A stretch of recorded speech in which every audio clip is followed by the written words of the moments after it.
Olá pessoal, tudo bem? Como é que vocês estão? Thiago, estou aqui para fazer um pequeno vídeo para você. Estou na FAP de Ourinhos, onde acontece um dos maiores eventos de rodeio do interior de São Paulo, de toda a região, né? E como vocês sabem, né, eu trabalho com madeira e marcenaria, essas coisas e tal, sou apaixonado e sou muito fã de madeira. Hoje eu quero mostrar para você essa raridade, essa beleza que já existe aqui, né? Faça um pouquinho só para o pessoal ver o tamanho disso aqui, gente. Para quem não sabe, existem as madeiras aí maciças, né? Embuia, jacarandá, entre outras madeiras. E esta daqui é a madeira mogno, né? É a madeira mogno maciça.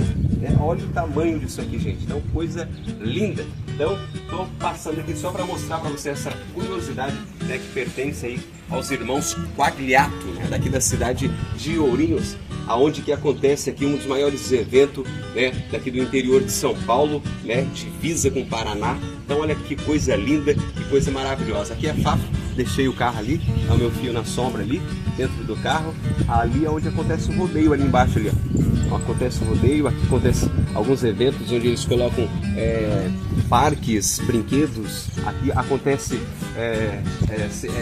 os pavilhão 1, pavilhão 2, 3, onde que eles colocam os touros, Nelores, né, os animais aqui. Então olha que lugar lindo, maravilhoso, onde nós viemos aí hoje tirar, né, um descanso. Daqui a pouco nós vamos até descer pescar, lá embaixo tem um lugarzinho para pescar. Então para você aí que vem para Ourinhos, vem passear em Ourinhos, vale a pena você dar uma passada aqui e curtir esse lugar maravilhoso, tá bom, pessoal? Não se esqueça, saiu da sua cidade, vem para o interior de São Paulo, dá um pulinho aqui em Ourinhos, na EFAP, lugar maravilhoso. E Isadora vai filmar um pouquinho para vocês verem.